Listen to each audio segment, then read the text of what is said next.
Horrible things had happened back in the old country, but there was a disconnect between that carnage and my sweet existence as a suburban teenager. My life growing up in a Massachusetts subdivision was filled with pot-smoking teenagers in torn jeans who barely paid attention to school and in their spare time protested the Vietnam War. In another universe, a long time ago, Kurdish tribesmen armed with pistols and knives had terrorized villagers and abducted young Christian women. My grandfather's world was genuinely dangerous. The stories I had heard at his knee were so intense they seemed mythic, unreal, more like adventure stories than real life. These events had taken place in a land 1,000,000 miles away, a place my grandfather called Armenia. I loved Armenian food, I loved Armenian weddings and the strange choral music sung in our churches, but I was an American kid, not an Armenian.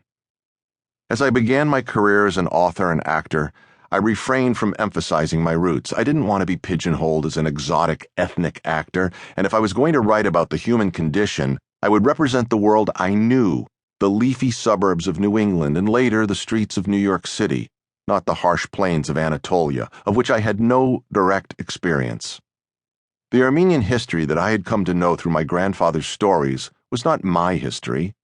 I had not suffered in the desert. I had not lost loved ones there. I had not witnessed atrocities firsthand. Why should I be the one to write about those sad events from so long ago? When I first heard about the assassination of Talat Pasha, about 20 years ago, the story seemed more like wishful thinking than the truth. Mehmet Talat Pasha, a leader of the Ottoman Empire during World War I, had been assassinated in 1921 in Berlin by a young Armenian. The twist was this young engineering student, Soghomon Tetlerian, was acquitted and set free. A supreme act of vengeance had seemingly been pardoned. To most Armenians, this made perfect sense. Talat was a monster. He was responsible for a massive tragedy, and Tetlerian slew him like David slew Goliath. Like my grandfather's stories, Talat's death brought to mind an episode from a 19th century novel. When I came upon a reference to Tetlerian, again in Peter Bogosian's Black Dog of Fate, and a few years later in Samantha Power's Pulitzer Prize-winning book on genocide, A Problem from Hell, I realized that this was not some kind of Armenian urban legend. Peter Bogosian, whose great-uncle had been a witness at Tetlerian's trial, and Samantha Power told the same tale. Tetlerian had been a survivor of the genocide who had seen his entire family brutally massacred by Turks. He had then chanced upon Talat, who was in hiding in Berlin after the war. After his arrest, Tetlerian explained to the police that he had been driven to shoot Talat by the effect of all that he had witnessed.